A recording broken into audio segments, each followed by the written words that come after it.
Seriously, let's have a good time. I'm simply going to be asking questions. There are too many of you to answer every question. And so don't feel like you have to answer every question. Some of you are not going to want, you're not going to want to answer some questions.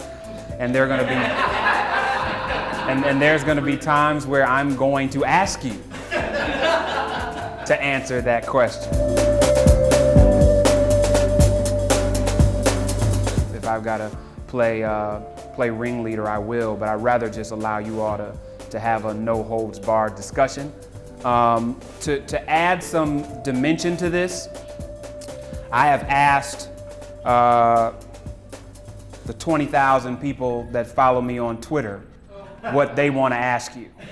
I told them that I'm sitting with a multicultural panel of men aged 25 to 50. Some of you might not fit in that, but you get the gist.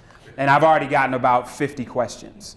So some of those questions will be from me, some of the questions will be from Twitter, some of the questions will be a follow-up to what you've said, but let's just have a good time. So I mean, I think the first thing, and this is really one of those questions that can be simplistically abstract, is what does it mean to be a man? And what does it mean, more importantly, to be a man to you? So let's start with AJ. Well, when MINYON first told me about this, and she said that was going to be one of the questions, my first response was, well, I don't think about it very much. And I guess my second response was, whatever I say in response to that is probably going to be, it's just going to be, you know, as it relates to me. Sure. And, you know, it's whatever somebody else says. Which is all that matters in this context. So with that, what does being a man mean to you? And I still haven't gotten a better answer since the MINYON first. Okay. That's interesting, and I want to come back to you with a follow-up on that.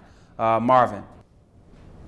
I think what it means to be a man is to be responsible. You know, to be able to, if you have children, to raise them and take care of them. And I'm still an advocate of marriage. You know, if you have babies, I think you should marry the woman that you're married to. And of course, I know that's not a very popular position that people take, especially in many of the cases in the African-American community. But I think that it means the same thing as if it did back 2 or 3 decades ago. It's just now people are not stepping up to the plate and doing the things that they would have ordinarily done then. Absolutely. Chris. When I heard about this, I first thought, okay, I'm a fan of, I guess, acronyms, so to speak. So this AAA theory came to my head of acknowledgement, acceptance, and accountability. And you have to acknowledge that as a man, you have strengths and weaknesses.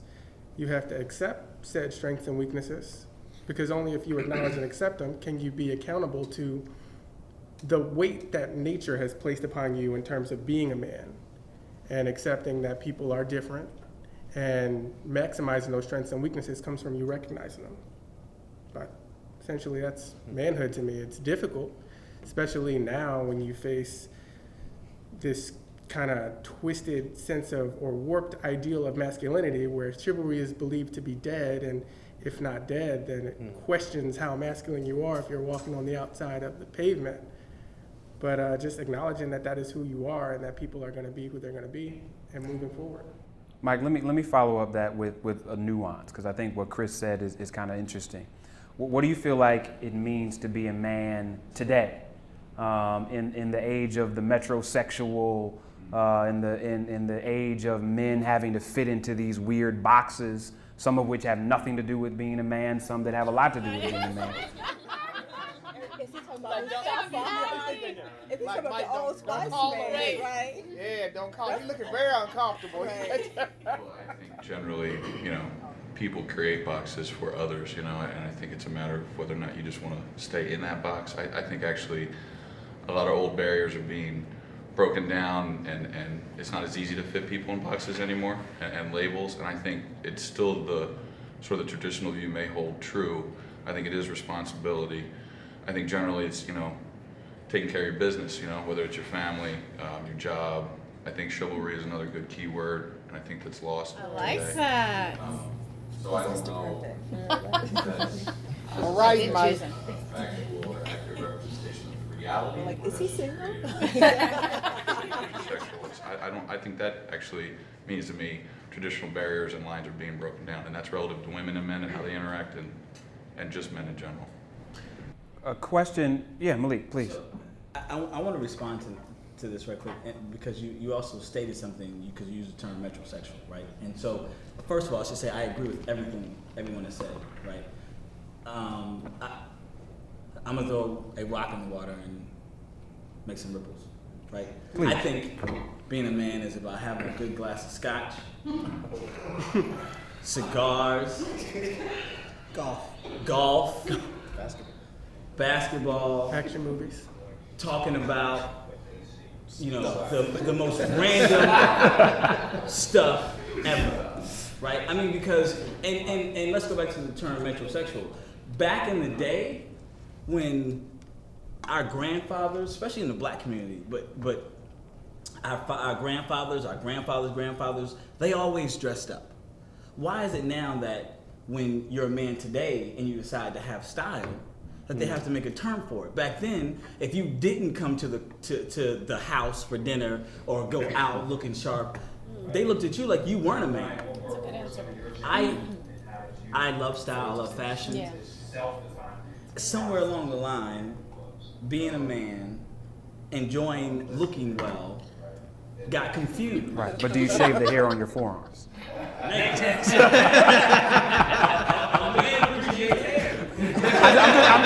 I'm just trying to figure out where you draw the line. But I think we don't have to. I think here every gentleman, and I say gentleman because I think all of you are, understand responsibility, understand being chivalrous. While that's something we should continue to teach to our nephews, Wow. and our nieces, according to who they should end up with. But I think that being a man is sitting down with my boys, having a great glass of Johnny Walker Blue, smoking a cigar, talking about absolutely nothing and everything.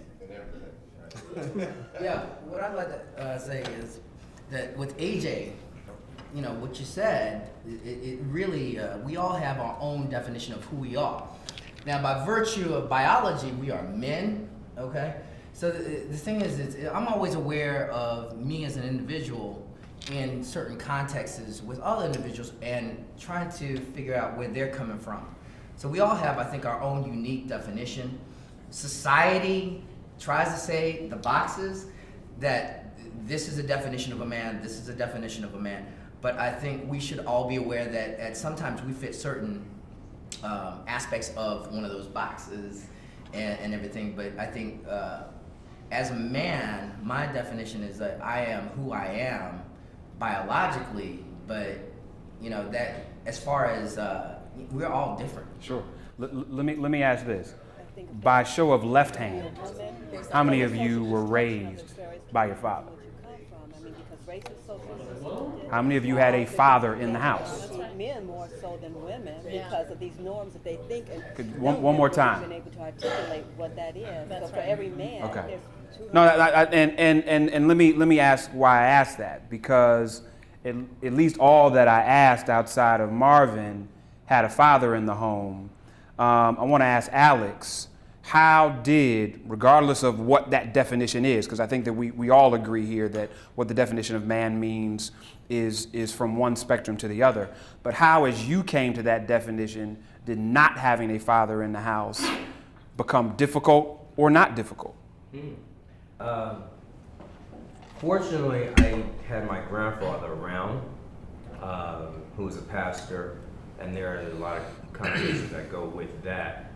But coming to that definition was definitely long, hard, and still a journey as I try to now develop a relationship with my father today, and understand what that means to be a man, being raised with so many women around me, being your biology versus your your outside forces, well, the women around you, you pick up those idiosyncrasies, and then it shapes all different parts of what you understand as manhood, and others putting things on you based on what they see. So I would say, without having a father in the household for most of my life, was difficult defining what a manhood was. But something my mother kept trying to push it to where, how she defined a man: being responsible, and being responsible.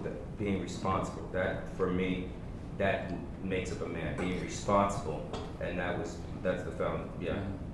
If I answer that. Brian, what were some of your challenges, and how did you go through this self-defining process of what manhood was? You know, I'm listening to everybody, right?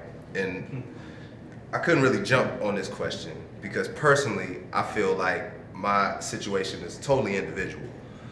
And being a man, to me, is simply hanging in there for the most part, because I think I can equate not having a father around to giving me a sense of not wanting to try hard at some point. But you know, I'm motivated by family and people around me to do good all the time. But it's kind of hard to try to make yourself something when you have nothing to look at. And then and I know for me, I feel like I'm lucky because I did have a lot of strong women around me. And my mother, you know, she's a very, I guess, a positivity-driven woman who wanted to instill these things in me. But at the same time, there were so many points where I easily, you know, I could see when youth maybe get caught up into things that, you know, we can have a whole nother discussion about. And you wonder why they do the things they do. Well, they feel accepted in groups. You know, you have a support system there. It's kind of hard when, you know, you have male issues going on and you can talk to guys, but, you know, without that connectivity of like, I guess, a blood relation, I almost have to question, are you really telling me what I need to hear?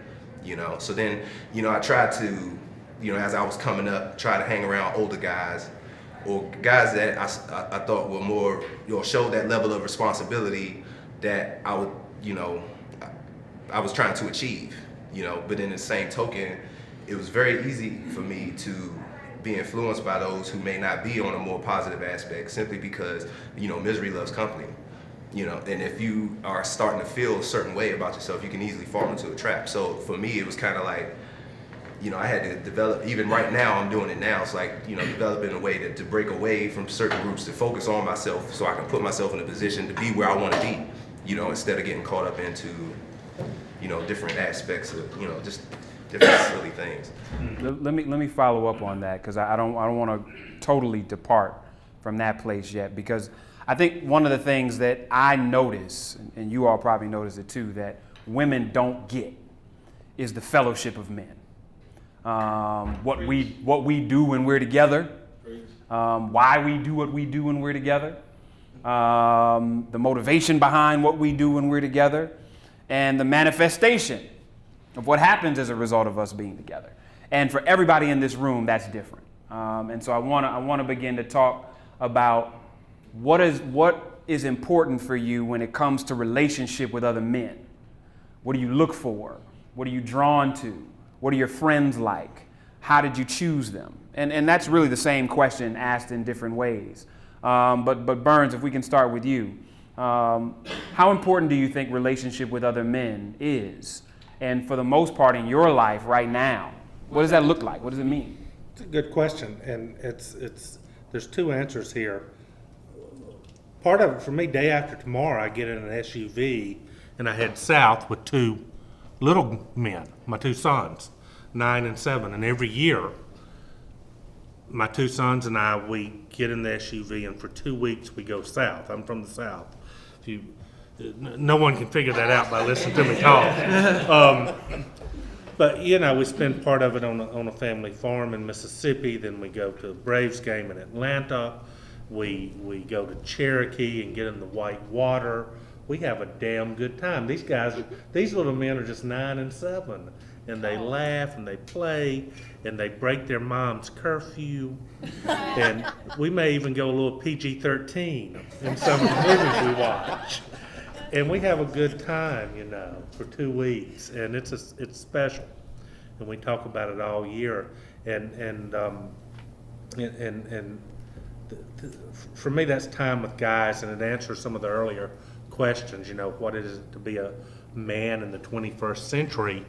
Part of it for me is to be a dad, and I enjoy it, and it's important to me. We live it's an interesting time to be a guy, and I've heard the word that I didn't know I would hear several times already, chivalry. And, what does that mean today, when you turn on the TV and a officer, a guy in the United States Army, he's getting smacked down for saying yes ma'am and no ma'am, or, what does it mean, every day when you show, you think you're being chivalrous, but, maybe it's being anti-feminist to some. It's hard Makes men sometimes, afraid to right? actually be chivalrous. It's tough out there to be a guy. So I'm just going to go with my man Malik and say, sometimes we just need to hang out. That's it. Thank you, brother. Malik always sets the bar right here.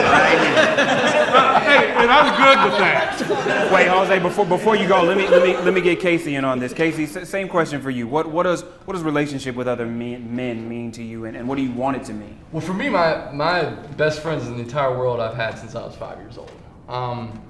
I grew up in kind of a tight-knit community where I just love being around the people who know me the best. I think an underlying theme in this conversation so far has been self-awareness. In order to be a man, you have to understand who it is that you are prior to engaging in those responsibilities that are required of you.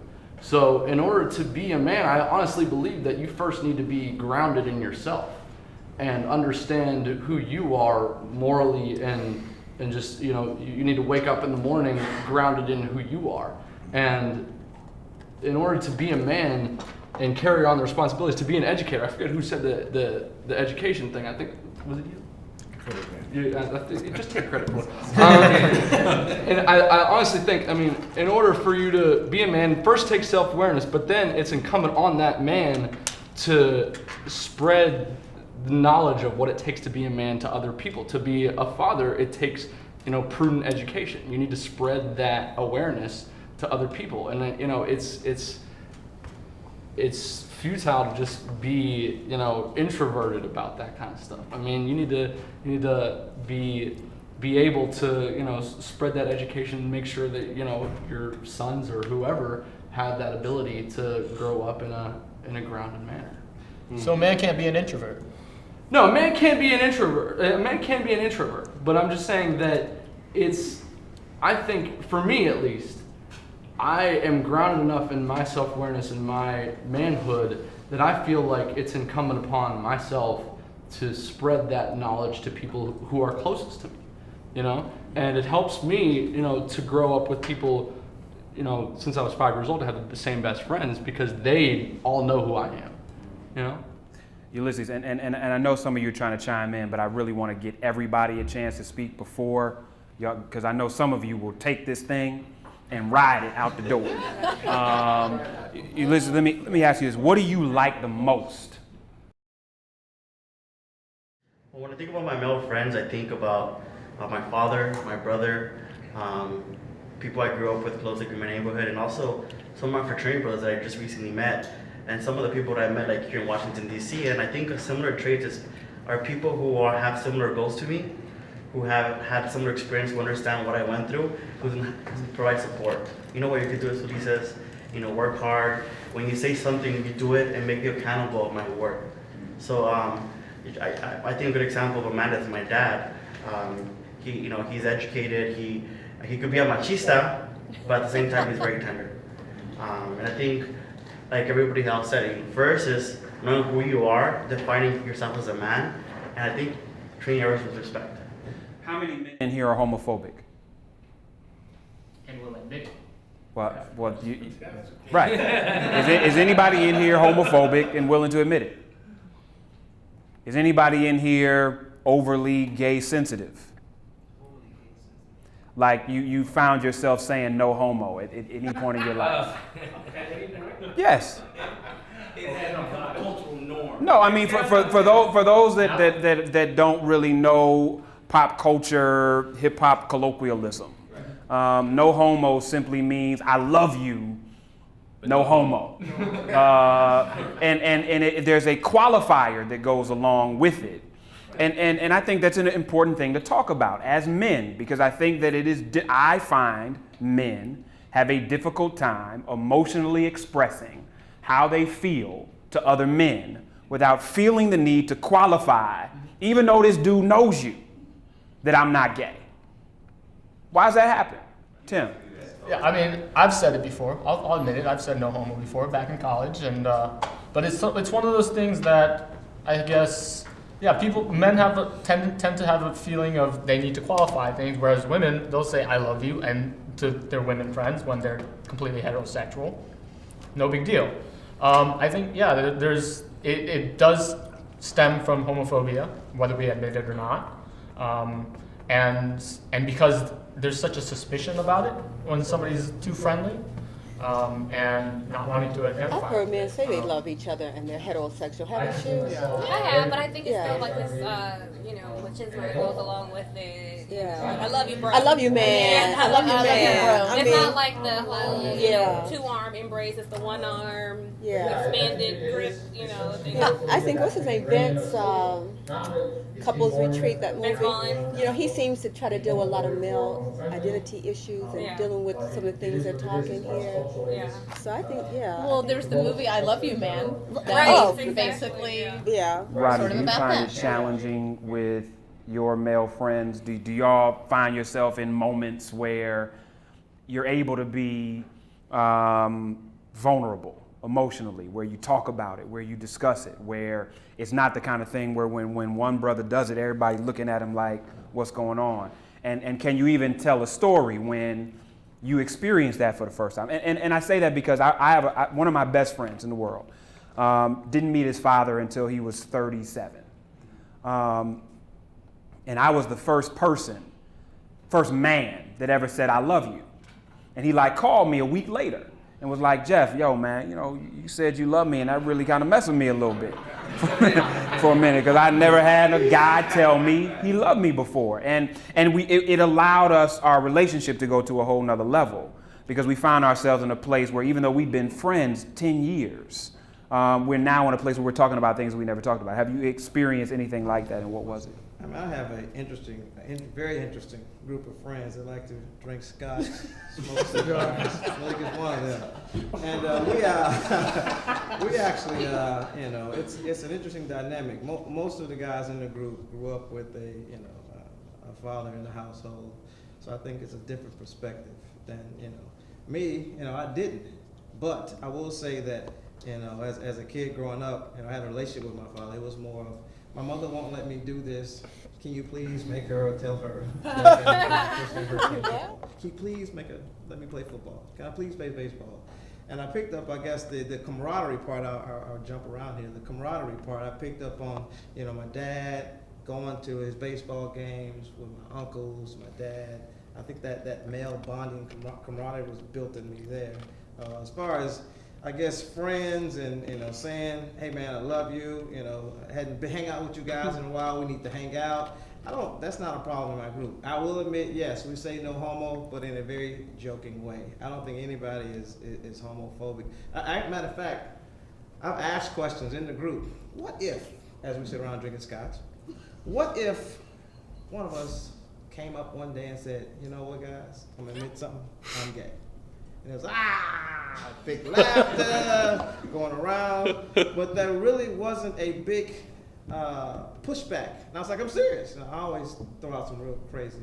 Rodney is a questions. habitual line crosser. So, by the way. but there was not that big pushback, and I think it goes back to what Casey said. If you are self-grounded, and you're a particular being, you're a particular place, I don't think that you are a homophobic person. I think homophobic people have some inner stuff that they're working on themselves. It has nothing against anyone that's gay.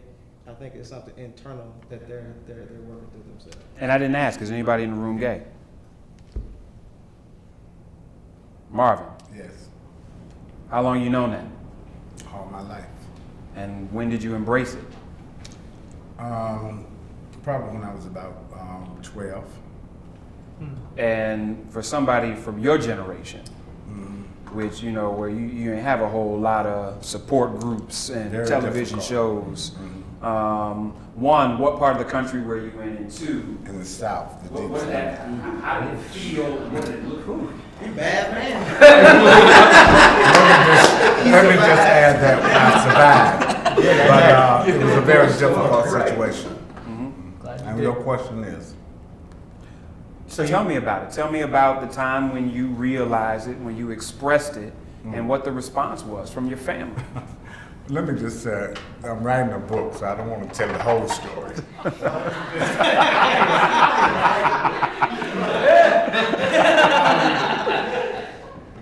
I knew it. I had some experiences in kindergarten, believe it or not.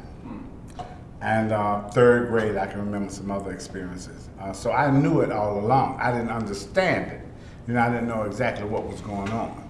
I guess when I got about 13 or 14, I began to realize the differences between the sexes and this sort of thing. When I got about 14, I'm not one to, and most of the guys around the table know me, I'm very candid about things, and I'm very honest about things that I talk about. And so I could not tolerate my parents' secrets and things like that in my household. I come from a very loving household. There wasn't a father, but there was a grandfather in my house who was, unfortunately, he was an alcoholic, but he was still a very good man. But because of him and the traits and different things that he did, I knew that that was what I could never be. And so that's why he helped me. But I went to my parents at 14. And I went, and I just had to tell them, you know, what was what. I knew that I was going to be supported because I knew I came from a very loving family. I knew that they would never be whatever I had chosen to do. I was very clear. Comes from a large They were family. going to support Really? me. Wow. And I was the oldest. Oh, wow. And so That's a blessing. that is. I was a blessing. Chris, please. I think when I examine the question of why people say no homo now, I think it's generational. And to kind of preface, my father raised me to be a man, but my mother raised me to be the man. She taught me the softer side of sensitivity and kind of accepting, you know, that you might not be able to accomplish things, and it's okay to recognize your strengths and weaknesses. But when you consider that, speaking specifically to the black community on the topic of homophobia, it's a distraction because it's operated and predicated off of stereotypes. And admittedly, when I was in high school, I was homophobic only because people constantly accused me of being homosexual, largely because I was articulate. Wow. And I spoke a certain way, and I was chivalrous because my father demanded it. Where'd you grow up? Philadelphia. But on the sense of it, I think that's where it kind of stems from largely, is when you have to consider women are playing a dual role of the father and the mother, and that's a difficult balance because it's hard for a man to pretend to be a woman, let alone a woman to pretend to be a man. So for her to try and teach these lessons of what a man should be in order to be a man, it gets skewed. And weakness isn't tolerated, and you shouldn't cry. I can think back to, you know, when 9/11 happened, and my dad was watching the Today Show, and he started crying. And I'm like, what are you crying for? You don't even know those people. And he's like, it's okay. And I think that's what a lot of people are missing out on, which leads to. I always, just quickly, was reminded as a young guy, somebody said this to me and it stuck, and I think it's important that, you know, maybe to a lot of us, maybe one of the coolest guys in history is Jesus. And the shortest verse in the Bible, does anyone know it? Jesus wept. Jesus wept. And so, like, kind of the ultimate guy, he could break down when he needed to. So. All right, pass the plate, please. Pass the plate. What I want to do is, because we do have a finite amount of time, I'm going to stop us in certain places, kind of shift gears, and there will be times where I say one-word answer, I'm gonna throw out a question and ask you to give me a one-word Because I answer. remember, he wasn't. Do you have a by the time he passion? was 13, What he is wasn't it? talking about girls, so I took him to dinner and said, not that I care, but do you like girls? And he said, like, yeah. And I said, well, okay, not that it matters. But It did matter a little. But it did. I mean, Yeah. it did only because his father was such a disciplinarian, and not my second husband, but my first. Natural or synthetic? Hair, breasts, bodies. What?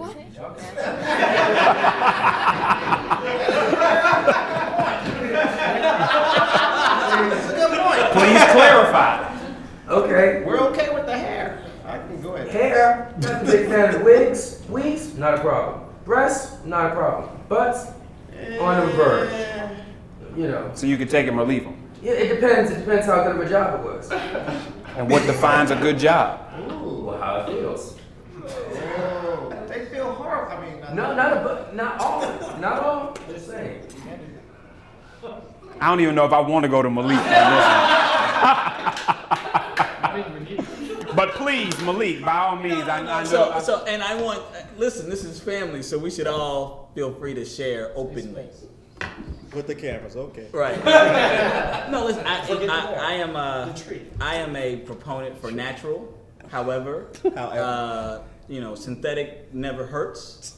But I'm mostly for natural. I did have a young lady I was seeing who was fine in the breast area for me, but she wanted to get some D's on that thing. So I was like, why you want to throw D's on it when I'm happy with the handful?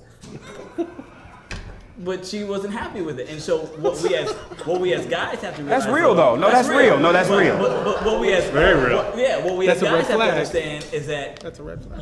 we should support because that may be a insecurity of hers. And So, but let me ask you that, because I think that's a good point, and this is going to transition us into some of this relationship stuff. Is it better as a man to support a woman changing who she is, or do you encourage her to let her know that she's fine? So here's what you do. You say, "Baby, I love you just the way you are." However, If you want to change, if you choose, there is a however, because you have to support her. And because if you Rodney, chime in. I'm gonna look. You say I love you just the way you are.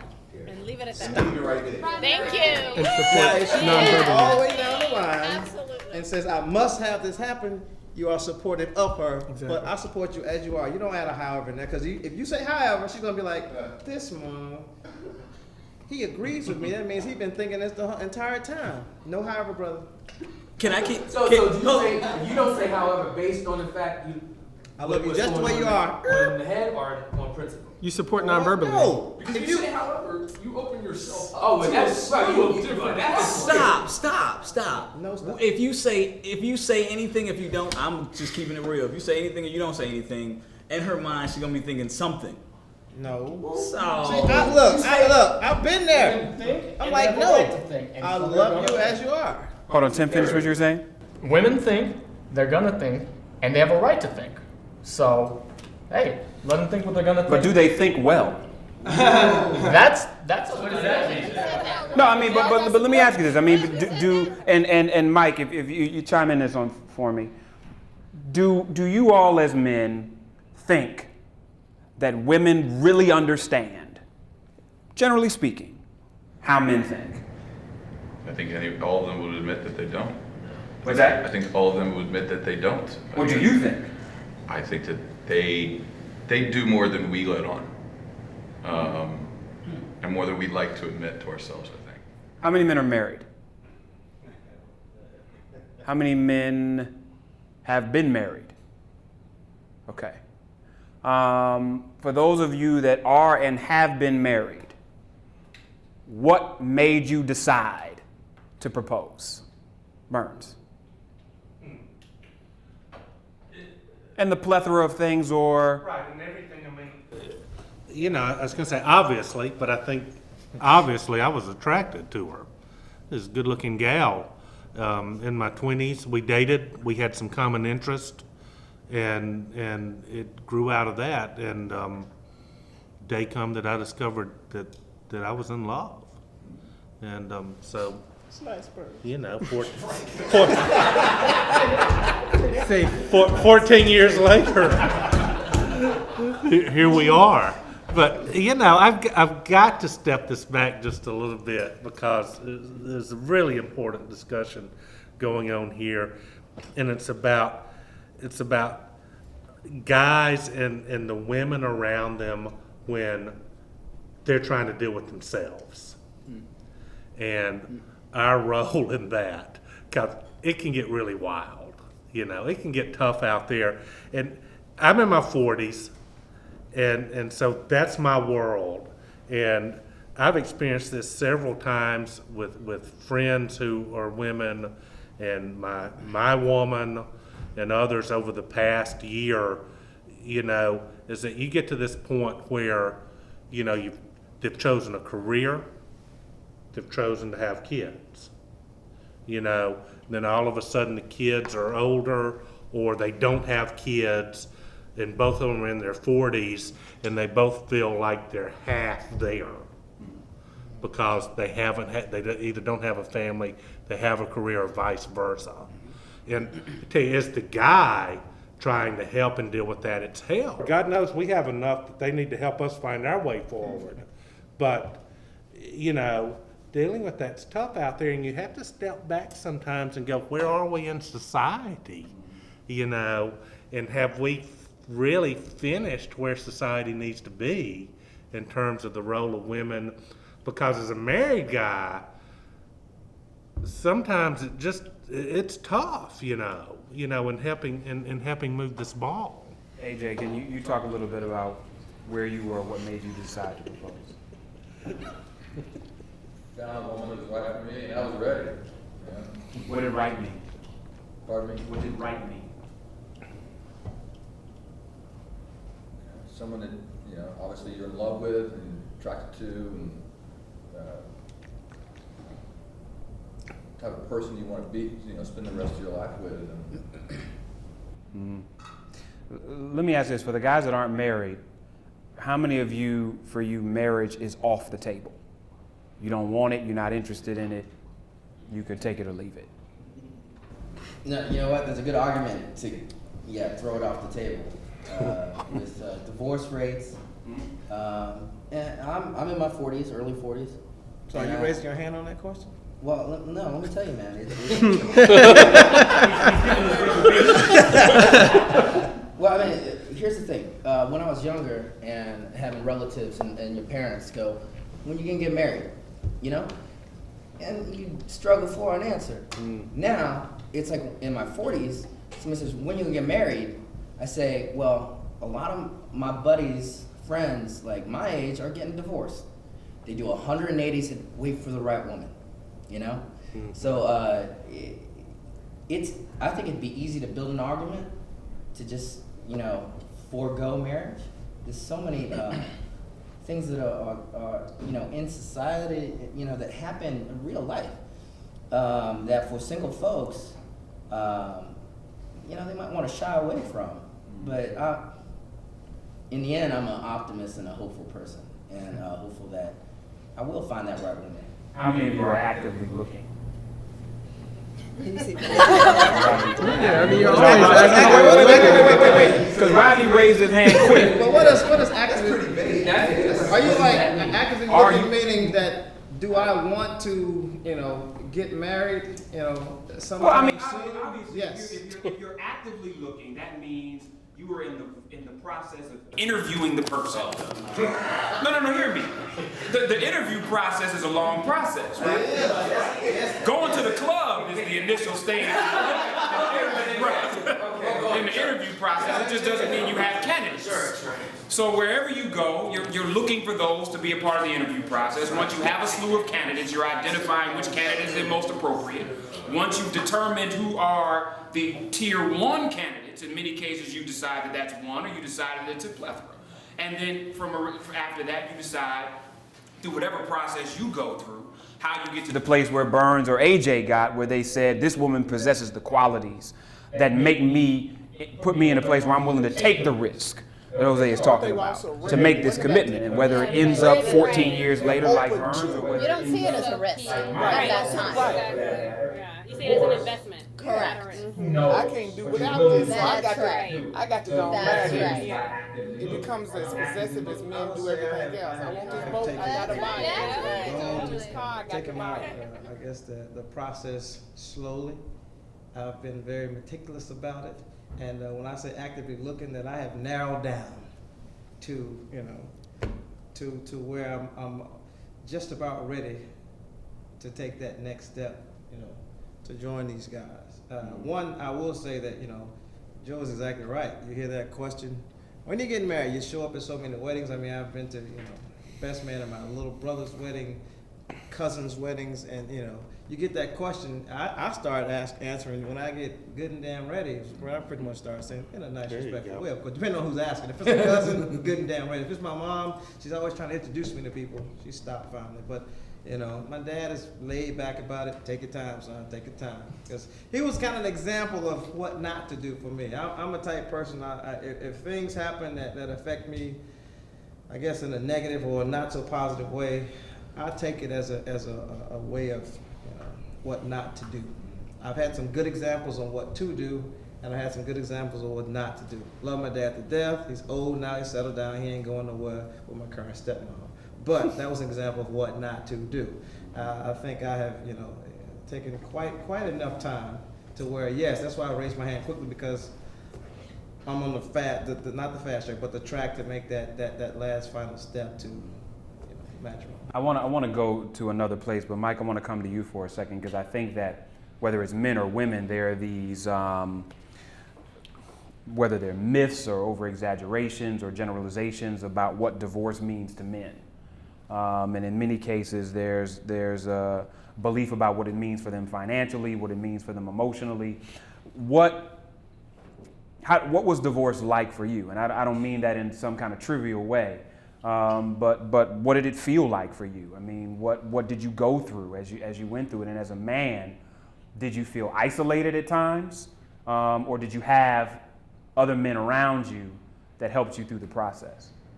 Well, it's obviously a very personal thing and not easy for anybody.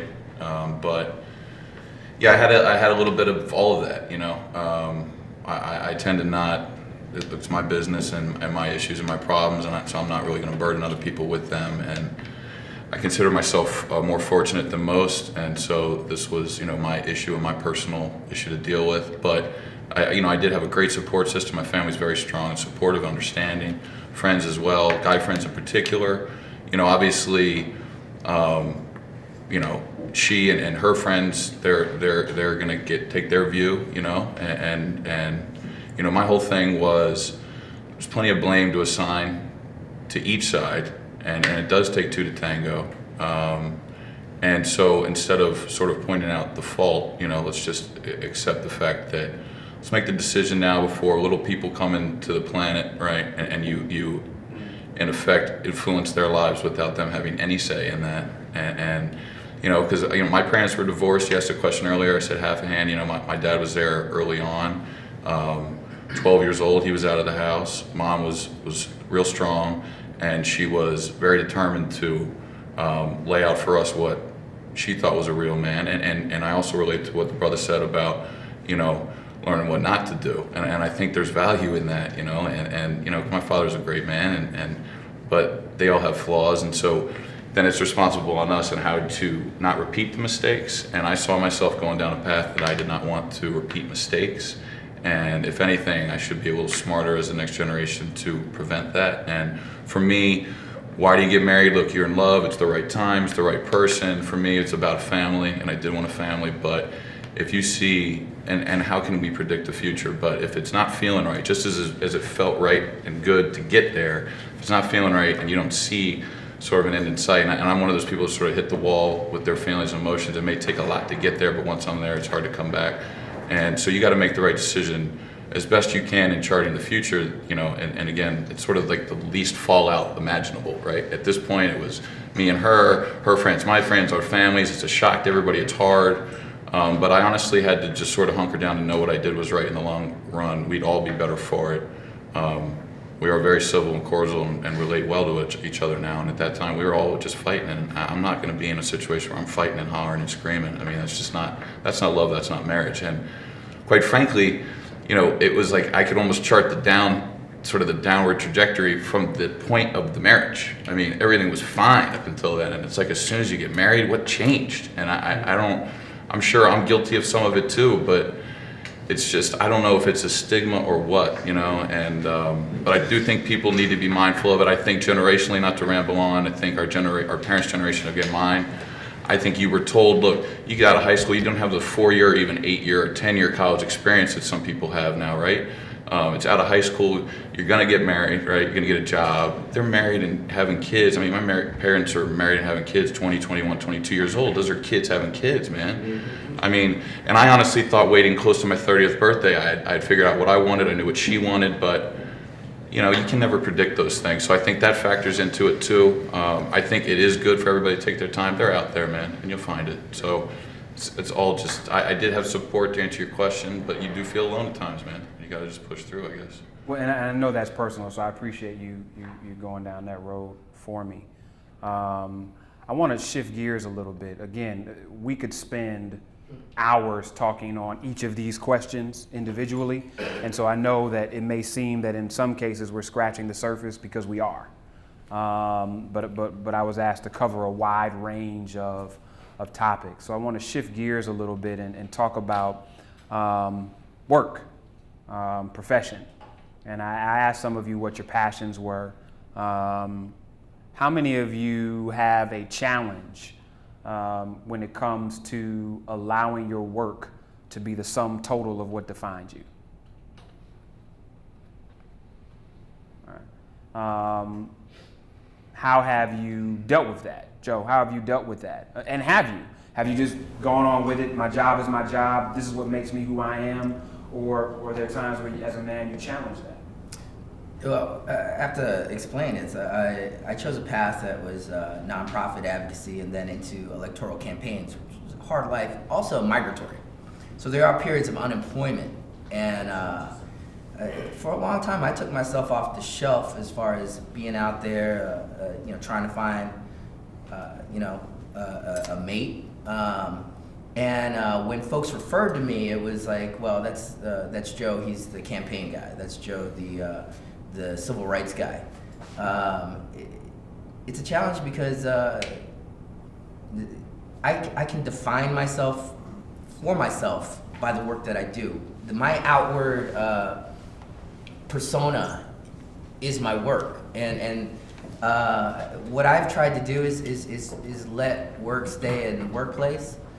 And just basically let my hair down, hang out with the boys and just forget everything. Get on the golf course and just concentrate on that little white ball, And it's a struggle though because when I'm interacting with people who know me, they know me by my work. So. And have any of you really tried to buck that? I mean, I know I've been in those situations where you get tired of people defining you based on what company you're at or what job title you're at. I think that's very regional. I think that's very DC. Very. I think it's like in cosmopolitan cities. Very like urban. LA is the same. It's very urban. To try to go back in.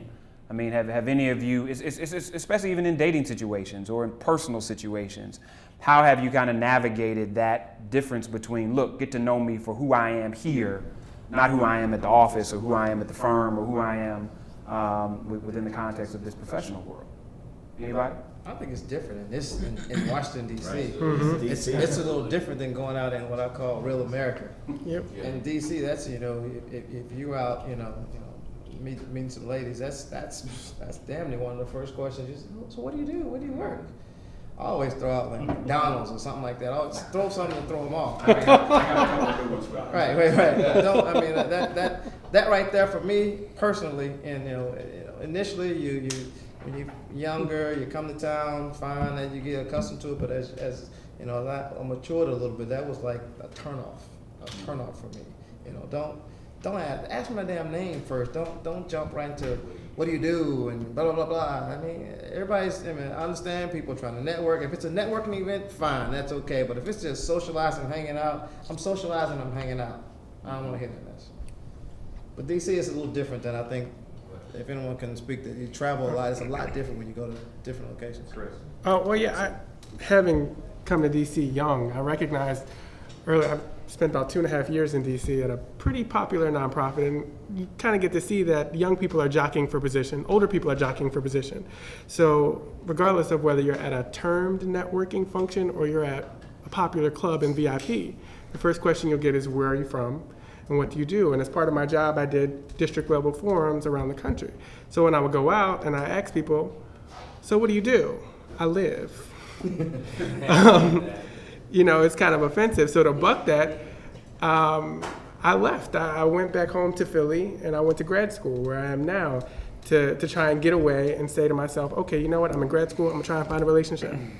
But I realized that dedicating my life to service, it's difficult to explain that, look, I may be called upon to leave in DC, and I have to go.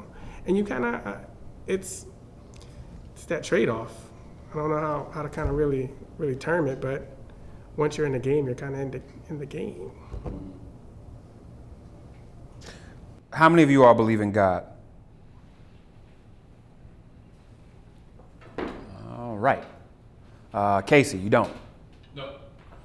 All right, and how in such a Judeo-Christian driven society, even from a media perspective, do you navigate that? And is it something that you just say, okay, I'm not even going to talk about this with most people because it becomes a debate? How is that? It's been great. Quite honestly, I feel as though a lot of the fundamental teachings that surround religion are vital to everyday life. I think the altruism and benevolence, of the Bible. I mean, I did some Bible study, and I think that it's vital. I mean, it's very important. But I feel like I understand what I'm here to do. My passion is to help people. You said, what's your passion? And I want to do whatever I can to put myself in a position where I help people. And I don't need anybody else to tell me that. I'm in a family, like my uncle's an Episcopal priest. Like I grew up around religion, and I feel like it's right for some people, but at the same time, people can live their lives without it. People can live their lives independent of it. And you can still live your life independent of it, yet still living through the lessons that it teaches. And it does not answer the question, do you believe in God? Yeah, right. No, he said he did it. He said he did it. I know, my point, but he he's said he answering did. a question about organized religion, which So is it's, totally focused. That's true. I'm a pastor, I got an issue with that, but I believe in God. It's important to understand. So you can't, if you equate It's important to understand, God 'cause you to can't all- come from any point of view, in a grounded manner without having any kind of grasp of what the teachings are. But you can still be a moral and humane person without Jesus. Can you? No, I'm kidding. I'm kidding. Don't need to go there. I definitely don't want you to feel. The jury's still out. You don't know me. Sometimes the question is, can you be righteous with Jesus? Is there anybody? Yeah, please, Mike. I think I was raised Catholic, altar boy, all growing up. I don't go to church regularly anymore, and I think I relate, or I've struggled with this a little bit. You question it, you get in bad places, you figure, God, there must be no God, but I think that with the turnoff for me, just speaking for myself, and I think it may be for others, is just the misuse of sort of the Bible's teachings, religion itself, the political nature of it now. Again, speaking as a Catholic, issues with the church, man, if that doesn't turn anybody off, with, and sweeping things under the rug. And again, I think selectively choosing the teachings of, quite frankly, Jesus. And again, I work in the labor movement, and I consider Jesus, as somebody said, pretty good dude, man. He's our guy, and he was the first organizer, and I know he's teaching a lot of things that are relative to working folks and real people out there that somehow just are not discussed at the pulpit. And So I think that's the turnoff for a lot of people. That had me wavering a little bit, but I think if you believe in all the evil that's around us every day and the devil itself, then you have to know that there's a higher power out there. So, but I really think it's the misuse of the religion, man, that gets people questioning it. And then maybe that's part of the devil's play. Actually, if I could just respond to that real quick, I'm sorry. Sure. My real problem with it has been just growing up is the imposition of faith. Sure. And you know, and I talked earlier about, you know, self-awareness and coming to the realization that you want to be a person of faith. And I think you need to come to that realization on your own. And you know, the imposition of faith is something that really has ramifications that are extremely negative and have been historically. And I think that the one thing that really turned me off about it was the imposition. I mean, just like, listen, I can do this. I can do everything that he teaches me without him. You know, and that's the lesson that I learned. People need it though. People use it as a real source of strength. He did. That's it. Right. I think both of them. It is the whole religion thing. I can do It's this. religion, organized religion that he doesn't believe in. Right. He doesn't like. Because if people force me, That's I'm right. already doing That's that. right. And he, That's what and Jesus he acknowledged said. Church and like, come on, man. I know that this life sucks, but I'm going to the afterlife, and I just think it's really bad the way that's misused, and but people really return to it for strength, and as you said, we have to just respect that as the society. We live in a Christian nation, man. I mean, that's just a fact. Last thing. No, wait, hold on. Tim, you wanted to chime in? I mean, I think I'm a lot closer to Casey than, I mean, even though I raised my hand, than most people might think, as far as the question was, do you believe in God? It wasn't, do you believe in religion? Sure. It wasn't, do you believe in faith in a certain, you know, connotation? It was, do you believe in God? And so what is God? For me, I interpret that as a higher power. I interpret that as, you know, where the good comes from, with a capital G, if you will.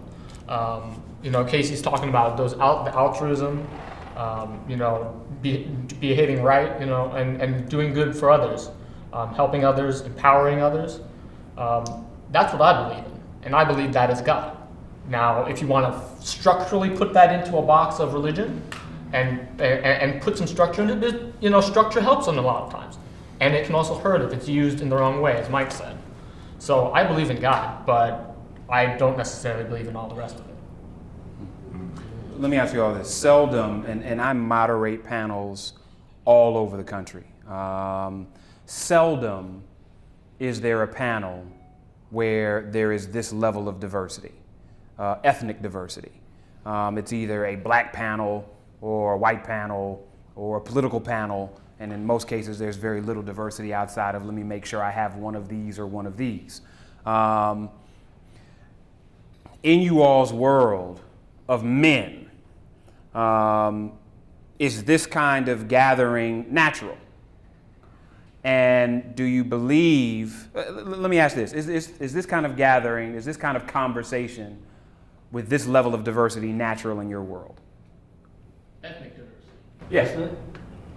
Now, in college it was, but now I realized last week when MINYON was talking about our group, I don't have as a diverse group of friends. In college, was it academic or personal? I like to blend all those worlds together in college, but post-college, I've weeded out a lot of people, and it's mostly African-American men. Most of them we played sports, very driven individuals, and mostly African-American, and a few white guys. And outside of that, and a Latino guy. Outside of that, I didn't realize I'm not as diverse as I thought I was. Ulysses? In college, I was probably one of the only Latinos in my classrooms. But outside the classroom, most of my friends were Latino. I joined a Latino fraternity just to kind of create that sense of brotherhood with people I kind of grew up with. I grew up in East LA, which is 99% Latino. In the workplace, I was sometimes like the only Latino as well. So, but it's like I can kind of get used to being the minority, kind of advocate for your position and kind of for your community. So, you know, it is rare when you're in a room with so much diverse group of men. Well, with me, I've been in the area for like 22 years, and I've concerned myself around issues of diversity, and I have a wide, diverse group of friends. So I could see this happening, but not on the regular. It's this is something that's not new to me, but something that it is rare. Well, I mean, and let's be super honest. What are the barriers? And I don't want to just hear racism. What are the barriers? I mean, Well, I would say this for DC. Like, I have very few close friends in DC. Most of my closest friends don't live here, don't work in politics. And for me, my barrier was simply, we work in politics, you don't know what people's agendas are, you don't know what people's agendas are, and you have to protect yourself from that. So my real friends, 99% of them do not live in this city, 99% of them don't work in this business. And outside of that, you could be but so candid with this world in Washington, D.C. because the agendas, and you also need a job after your next job. That's right. So I get what you're saying. For me, it's a little different. I'm from Grenada County, Mississippi, born and raised there. One of my closest friends is from Leake County, Mississippi. Best newspaper headline on the planet was in 1988, and the paper in Leake County had the headline that said, "Bush takes leak."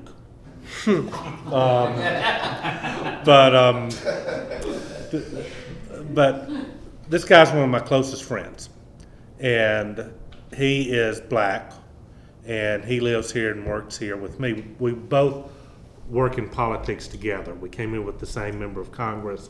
We do Democratic politics, which kind of nullifies what you're saying.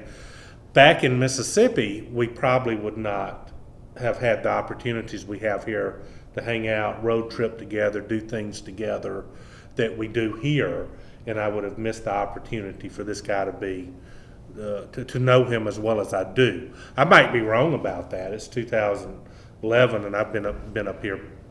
I've been out of Mississippi living for nearly 20 years, even though I go back often.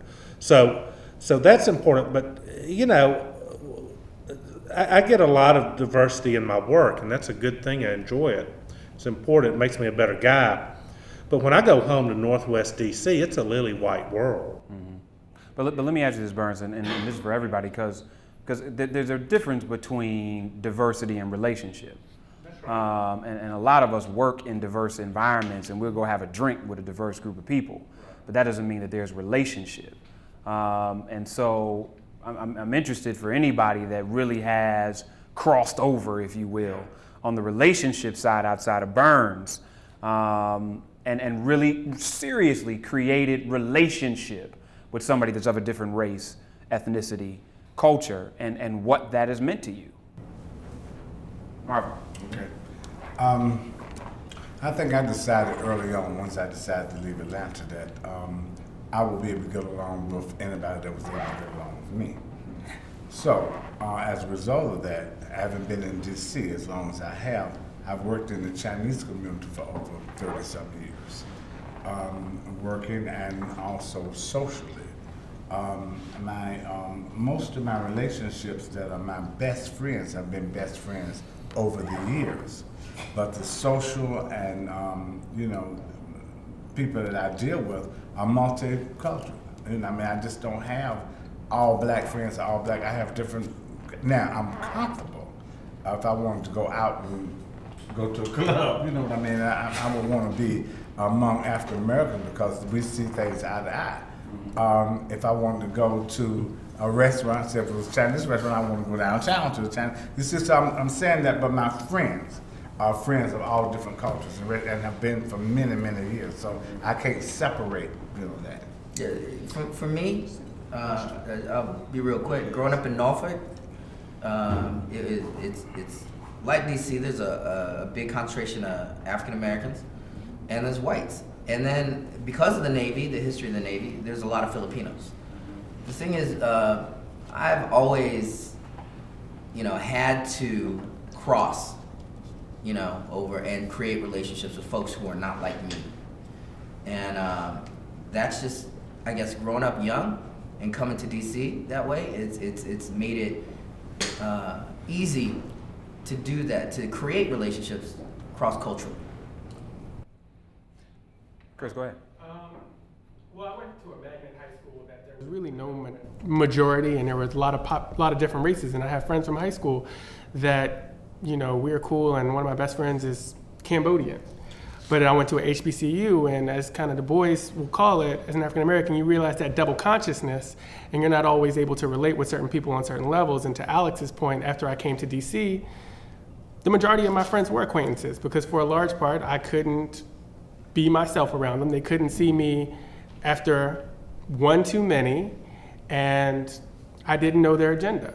But when I bucked the system and moved from an HBCU in DC to an Ivy League school where we're all on the same level, we recognize we're all accomplished. It's not so much about where you came from, but where you're going.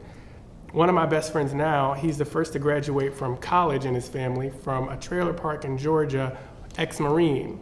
He and I came together on the common ground that we're bigger than this. We want to be a part of something larger than ourselves. So is it difficult? Again, I think it comes back to your setting and what the environment is. In this area, yeah, everyone is out to get you. Politics makes strange bedfellows. One day your friend might be a lot of times, the relationship is established by, are you in a vulnerable position and somebody steps in that you didn't expect to step in to be able to create relationship that may not have existed or that you may not have even planned on having. I think everybody, you can go across the room, everybody has had, I've had this one black friend, this white friend, this Asian friend, this Latino friend. It wasn't a thought process for me. It just happened that way. I don't know how it happened that way. Those are the boys that I hang out with. Are there some, we call ourselves, we got a little nickname for ourselves. Occasionally there is Latino in the group, there is white in the group, but the core group is black. There was not a thought process put into it. I think everybody here working in this town, you probably work in a diverse group, you hang out, you drink, you socialize with diverse groups of people. But I don't think there's for me personally, I don't know anybody else, but I don't think there's a real thought process if you are truly just an open person that goes into maybe it's deep down and seated. I hadn't dug that deep, but it was just those are the guys that I clicked with and I hung with, and we kind of grew together in this town. From when we first first arrived in town, building your careers. It just so happened that these group of guys we hung out with, and we kind of grew together from that. But it wasn't a thought process. I thought about I gotta have all black guys. Let me do this, and this is the last question because I would love for us to go in a bunch of other directions, but I don't want to keep you all forever. I do want to, I think it's interesting, and we're not doing this for some corporate entity, but I think there's something interesting being at AT&T, and they've got this slogan called Rethink Possible. I'm interested in knowing as we close what each of you in one sentence or less with your life would like to make possible. Alex. More black boys graduating from high school and having some options afterwards. Casey. Humble perseverance. All right. Tim. I'm going to take a pass and come back if you would. Robert.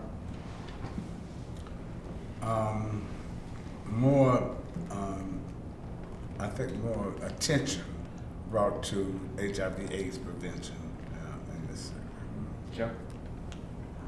Elected officials that are more reflective of what this country is becoming. I'm gonna be selfish. A legacy that remains anything and everything he wanted to do, he did well. Amen. Helping move this country and this globe to a more sense of oneness as being humanity. Nothing else. You just stole my answer. So you want me to skip you both? Or? No. Very real progressive dialogue. Moving theory to practice. There you go. Not in a mindset, but getting people back to where they're thinking about their fellow brother like they did in earlier days, but not necessarily in the mindset across everyone, but those more progressive folks, getting people back to that mindset. AJ? Mine's much more micro. Just provide my two kids with the opportunity to be happy. Just create an avenue for artistic expression. That's it. Empower folks, and just made me think, I guess world peace, all that, like we're referring to, but to paraphrase, I think it's based on, those who aspire to greatness must learn to serve the rest. So serve and try to empower, right? Great. The opportunity to give back to my community through fellowship and working together with everybody. Exactly. I think, and this is a quote on my email more or less, but I'll paraphrase. Having people understand where they're oppressed and where they're privileged and have them do something about it. Well, I would like to thank you for allowing me to try to guide you through what is a sporadic, spastic, but hopefully somewhat enlightening conversation. I know we covered a lot, and I appreciate you all going with me. We didn't have a specific focus on what to cover, and a lot of what I went with was what you all gave a lot of energy around, but then tried to go a lot of places. So that's not normally how I like to do sessions, but you all went with it, and with this larger group, I think at least all of you got a chance to say something, some of you more than others. Can I say something real quick? Yeah, sure. My observations about this whole panel, to me, kind of state that in 2011, if we talk about the progressive behavior, we said a lot of answers that are still kind of from the past. But in 2011, the definitive answer is starting to die. This is becoming such a high turnover situation that you have to be able to think on the fly and change at the drop of a hat. If you're not able to do that, you're not going to be able to keep up. So to me, that is the real humanity in being a man. Like there was a point in time when none of us in this room could sit here without somebody getting mad at somebody, but now we can. But now there's different groups of people getting mad at each other now. Now you got people who look different, but they're on the same agenda. And you got agendas versus agendas. And right now, it's like I have to be sort of a chameleon in this spec. So because I feel like I grew up in DC. I grew up in Northeast DC. I did not realize that blacks were a minority until I probably was about 8 or 9 years old. I swear to goodness, because every time I walk up and down the street, all I saw was black people everywhere. And thus I went downtown, and you always knew all the politicians was white, but then these lines started changing, and honestly, like even going down, if you want to go really political, just because I see a black president doesn't mean I'm gonna believe every single thing that he says. I'm glad that he's there, but the reality is he's a politician, and we're dealing with politics and we're dealing with people. So that's the new humanity. That's what humanity is right now. It's like you got to be able to switch it up, do what's needed at the time. And I guess the only way we could be forward if more people were less selfish, but all of these things that's happening in the world is really driven by selfish people. People that have one thing they want to get, I will slew everybody in my way until I get it. And so if we're gonna make a change, it has to start with us and people in this room. And then when we walk outside this room, the simplest thing counts. Like when I walk down the street and I see somebody drop something and I stop to help them pick it up, that's a reaction to me. But to somebody else, that's a big deal because they don't think like that. And like I ride the metro, man, people are the rudest in the world on the metro. You know what I'm saying? I'll be ready to turn around and want to be like, what if I just haul off and just push this whole group right here and then who gonna blame who? And we can just have a mob in this thing. That's how I be feeling, but I realize that if I do that, I'm gonna make the situation a whole lot worse. So to me, I feel empowered to be able to go through my day without hurting nobody. Because in my mind, I want to, and this is what old man used to think. This is how old man ran the world. You know what? I'm gonna take over your people. I'm gonna take this religion, and I'm gonna make you believe it, and you're gonna do what I say. And while you're on this religion, I'm gonna steal all your resources. Because you're stuck on this religion. So, I think the best thing we can do is to be more open and more communicative, I guess, and interact with each other, because somewhere between far left and far right in the middle is the truth, But I'm glad you got that out. No, seriously, because I couldn't imagine you going home not saying that. No, for real. No, seriously. I felt I had to say that before So Brian, I appreciate you getting that off. And because that was getting ready to jumpstart a whole nother conversation. So I really need to close out with this.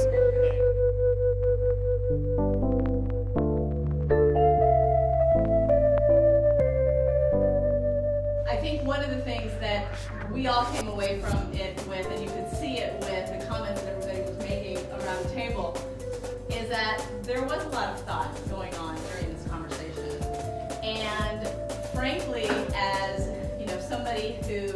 happily married with children, but I dated a lot, and a lot of the issues that I had when I was dating is that you didn't think that men, at that point I was in my 20s, had those kinds of thoughtful thoughts, I guess you could say. So, I'm being as honest as you will. I think that's what I was most struck by is, I think a lot of the stereotypes that women have about men and the conversations that they have among themselves were pretty, debunked and struck down every day. When we were sitting around talking about our